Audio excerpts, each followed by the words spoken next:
যাবো চল।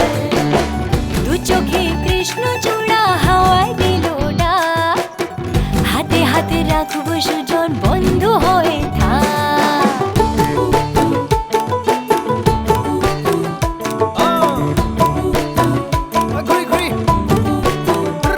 আজি বহু কথা আহিছে মোৰে